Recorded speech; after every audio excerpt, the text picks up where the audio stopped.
বলেছিলাম না রে, রিয়ামনিরে কন্টেন্ট ক্রিয়েটার ভাইরাল করে দেব রে।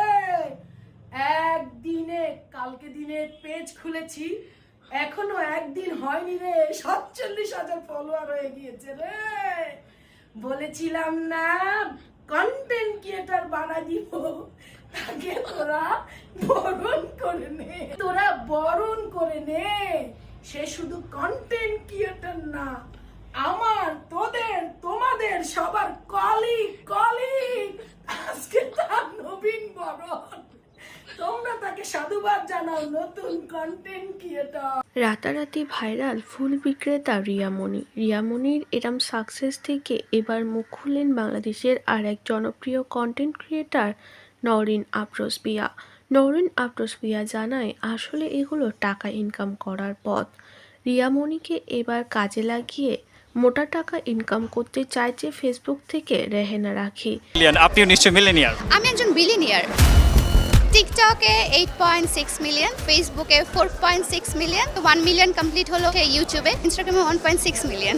অবশ্যই কারণ হচ্ছে আমার বিজনেস জার্নি এবং টিকটক জার্নি মানে একবারই স্টার্ট হওয়া। অনেকে আছে আমার টিকটক থেকে দেখে এসেই আমার পেজ বা আমার শোরুমে আসছে। তার মানে আমরা ধরে নিতে পারি যে টিকটক দিয়েও একটা ভালো মতো একটা সংসার চালানো সম্ভব। নওরিন আফরোজ পিয়া জানায়, আমি টিকটক বা ফেসবুকের মাধ্যমে অনেক জনপ্রিয়তা পেয়েছি। টিকটক এবং ফেসবুকের মাধ্যম দিয়ে আমার ব্যবসায় আমি অনেকটা উন্নতি করেছি। সেইভাবেই রেহেনা রাখি ওই মেয়েকে ঢাল হিসাবে কাজে লাগিয়ে নিজের পেজকে অনেক বেশি স্ট্রং বানাচ্ছে এবং নিজে অনেক বেশি পপুলার হচ্ছে। আফুরা ভাইয়ারা, আমি চিন্তাই করে নাও, এখন সিজনে বেলি ফুল পামু, কালকে বেলি ফুল খুঁজে আয় বয় না দিকে আয়। কত কইরা? একটা, বেশি না। কত দিবি কম?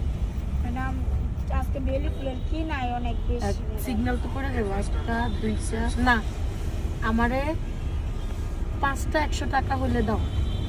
আরেকটা দিতে আছে না না না না না না নালে আমি নিব না। তাড়াতাড়ি আর 20 টাকা। ঠিক আছে, 1 2 3 4 5 না ধরবই 20 টাকা দেন ম্যাডাম। না আমার 20 টাকা না, আমারে দে তুই, 20 টাকা আমার ভিক্ষা দে। না লাভ হইতো ধরবই তোর ফুল তুই লইয়া যা। 20 টাকা। আমার কাছে টাকা নাই বোন, 20 যা। টাকা দেন। না শোনা 20 টাকা দেন। ধরবই তোর ফুল নিয়ে তুই চলে যা, যা যাবি গা। 20 টাকা। টাকা নাই 20 না, আল্লাহ হাফেজ, আবার দেখ হইব। বেলি ফুল অবশেষে পাইছি। আমি কৃপণতা করি না, আমার কাছে আসলে খুচরা টাকা নাই, নাহলে আমি ওরা 120 টাকাই দিতাম, কিন্তু যে আমি কখনো কাউকে ঠকাই না। তো 60টা ফুল মানে দেখেন, এই যে একটু ফুল 25 টাকা করে পড়ছে, একটা গিফট লইছি, কৃপণতা করছি কোন, কিন্তু বেলি ফুল পাইছি, এটা বড় কথা।